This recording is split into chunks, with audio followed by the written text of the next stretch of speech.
नमस्कार दोस्तों। व्यवस्था की लाचारी का मैं मूक दर्शक कैसे हो सकता हूं? लिखना आता है तो बिना लिखे मैं कैसे जिंदा रह सकता हूं? और जिनको केवल सत्ता पानी और बचानी है, जिनको केवल सत्ता पानी और बचानी है, उनकी लापरवाही पर मैं चुप कैसे रह सकता हूं? जिस कुर्सी पर बैठे हैं वो मैंने ही बिठलाया था, मेरे वोट को लेकर मुझसे दगा कैसे कर सकते हैं? मेरे जीवन के अधिकारों से वंचित कैसे कर सकते हैं? कुछ यहाँ से शुरू हुई मेरी ये कविता और आगे तक पहुँचेगी। थोड़ा सा बता दूं कि कविता या तो प्रेम पर या देश प्रेम पर लिखी जाती है और श्रृंगार या वीर रस कहलाती है। और जब ये कविता हंसाने के लिए लिखें तो हास्य, और जब उसमें किसी प्रसिद्ध नेता या अभिनेता का नाम जुड़ जाए तो ये व्यंग्य बन जाती है। लिखने की कोशिश तो बहुत बार करी, पर मैं सच बताऊं दोस्तों, मैं डर गया। डर था कि एक के लिए लिखूं तो अंधभक्त कहलाऊंगा और किसी अन्य के लिए लिख बैठा तो देशद्रोही हो जाऊंगा। लेकिन आज की जो हालात हैं, जब मंदिर मस्जिद बंद पड़े हैं, उनको बंद करना पड़ा है, शमशान और कब्रिस्तान इनका विस्तार करना पड़ा है। दुनिया में हमने व्यापार का विस्तार सुना था, लेकिन शमशान और कब्रिस्तान का विस्तार करना पड़े, जब ऐसे दिन देखने पड़े, तो अब बात देश प्रेम और देशद्रोह से ऊपर उठकर मानवता और मानव के लिए बनी व्यवस्था की हो गई है। तब ऐसे में बहुत पहले कभी डॉक्टर हरिओम पवार जी हिंदी काव्य मंच के शीर्षस्थ कवियों में एक हैं, उनकी कुछ पंक्तियों से बात उठाता हूँ और आज के परिप्रेक्ष्य में कुछ ऐसे दोहराता हूँ। समर्थन दीजिएगा, आशीर्वाद दीजिएगा। अगर अब मेरी बात आप तक पहुँच जाए तो कृपया मुझे कमेंट के माध्यम से सब्सक्राइब कर अपनी प्रतिक्रिया जरूर दीजिएगा। अगर आपने ये किया तो मेरा हौसला बढ़ेगा और मैं आगे चलकर आपको और भी बहुत सी चीज़ें आप तक पहुंचाऊंगा। शुरू करता हूं कि मैं अदना सा कलमकार हूं, घायल मन की आशा का, मुझको कोई ज्ञान नहीं है छंदों की परिभाषा का। जो यथार्थ में दिख रहा है मैं उसको लिख देता हूं, कोई बेबस चीख रहा है मैं उसको लिख देता हूं। इतनी बात डॉक्टर हरिओम पवार बहुत पहले लिख चुके, और इसके बाद पूरे संविधान को लेकर उन्होंने बात लिखी थी किसी और जमाने में, किसी और परिप्रेक्ष्य में। लेकिन आज के परिप्रेक्ष्य में इस बात को मैं अब आगे कैसे कहता हूं, समर्थन कीजिएगा। कि व्यवस्था की लाचारी का मैं मूक दर्शक कैसे हो सकता हूं? लिखना आता है तो बिना लिखे मैं कैसे जिंदा रह सकता हूं? जिनको केवल सत्ता पानी और बचानी है, उनकी लापरवाही पर मैं चुप कैसे रह सकता हूं? जिस कुर्सी पर बैठे हैं वो मैंने ही बिठलाया था, मेरे वोट को लेकर मुझसे दगा कैसे कर सकते हैं? मेरे जीवन के अधिकारों से वंचित कैसे कर सकते हैं? आज की तारीख में किसी को कुछ नहीं मिल रहा, दर दर भटक रहा है इंसान। अब ऐसे में क्या व्यवस्था, जो आज की तारीख में हम न्यूज़ देख रहे हैं, उन चित्रों के माध्यम से जो चीज़ मुझ तक पहुंचती है, मैं उनको शब्दों के माध्यम से चित्रांकित करता हूं। आप देखने का प्रयास कीजिएगा कि भूखा प्यासा मार रहे हैं, बिना दवा के मार रहे हैं। बाकी सबकी बात करें क्या बिना हवा के मार रहे हैं। आज जब ऑक्सीजन की किल्लत हो चुकी है, लोगों को ऑक्सीजन तक नहीं मिल रही, तब ये कहना पड़ रहा है कि भूखा प्यासा मार रहे हैं, बिना दवा के मार रहे हैं। बाकी सबकी बात करें क्या बिना हवा के मार रहे हैं। दर दर पर कोई भटक रहा है, बिना दवा के तरस रहा है। अरे कोई पालनहार दिखाओ, कोई उसको दवा दिलाओ। कोई पालनहार दिखाओ, कोई उसको दवा दिलाओ। क्या यही मेरा देश है? क्या यहाँ पर कोई विधान है जिसका नाम संविधान है? इस संविधान की गिनती दुनिया के सबसे बड़े संविधान में होती है, सबसे बड़े और सबसे अच्छे संविधानों में होती है। तो क्या यही मेरा देश है? क्या यहाँ पर कोई विधान है जिसका नाम संविधान है? आज उसकी भी हत्या हो रही। कोई मुझको न्याय दिलाओ, संविधान के हत्यारों से कोई हमें आज़ाद कराओ। आज तो गांधी से भी काम न चलेगा, क्योंकि उनसे तो जेबें भरने को बैठे हैं। क्या क्या तेरे देश में हो रहा, मंदिर मस्जिद बंद हो गए, कत्ले आम मचा हुआ है, आस और श्वास भी खत्म हो चुकी। आज के शासक सब भूल चुके, अहिंसा का तो बस नाम रह गया। गांधी को जेब की वस्तु और खरीदारी में लगा दिया। इंतजार अब और ना होगा, अरे मेरी पुकार सुनो, अरे सुनते हो सुभाष, अरे सुनते हो सुभाष जल्दी से आओ, अरे सुनते हो आज़ाद जल्दी से आओ, अरे बिस्मिल जल्दी से आओ, हमें अब इस जना से आज़ाद कराओ, इस व्यवस्था से आज़ाद कराओ। संविधान बाबा साहब अम्बेडकर ने बनाया, बहुत बढ़िया बनाया।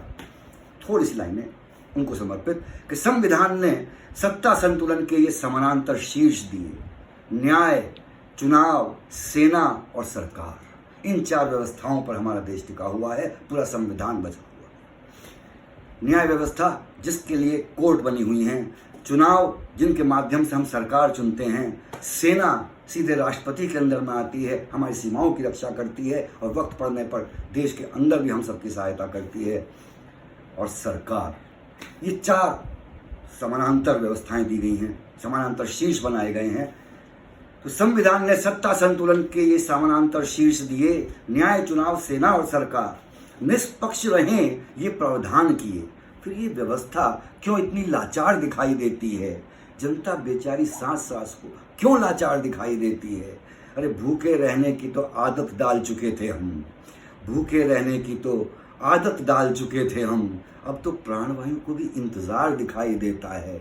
न्याय व्यवस्था जब हाई कोर्ट को भी हस्तक्षेप करना पड़े, ये कहना पड़े कि यदि किसी ने ऑक्सीजन के टैंकर को रास्ते में रोका तो हम उसको उल्टा टांग देंगे, जब सरकारों से जवाब न्याय व्यवस्था को मांगना पड़े, तब ये बात कहनी पड़ती है कि न्याय व्यवस्था भी कहीं पर बंधक दिखाई देती है, चुनाव व्यवस्था भी अक्सर निष्पक्ष दिखाई नहीं देती, और इसकी टोपी उसके सर पर हर तरफ दिखाई देती है।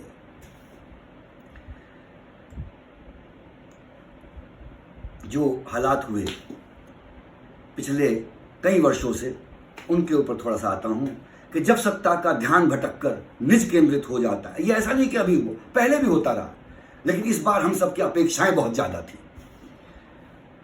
तब ये दिल रोता है और कहता है कि जब सत्ता का ध्यान भटककर निज केंद्रित हो जाता है, जब सरकारों का कर्म सिर्फ खाना पूरी हो जाता है, जगह जगह पर सांस सांस को तरसते और मरते चित्र दिखाई देते हैं। सरकारें सब कुछ ठीक बताती फिरती हैं, कहती हैं सब कुछ है, दवाएं भी हैं, ऑक्सीजन भी है, और तब भी न्यूज़ आती है कि आज कालाबाजारी में सिलेंडर पकड़े गए, गैस नहीं पहुंच रही, गैस की ऑक्सीजन की कमी से इतने लोगों ने दम तोड़ दिया।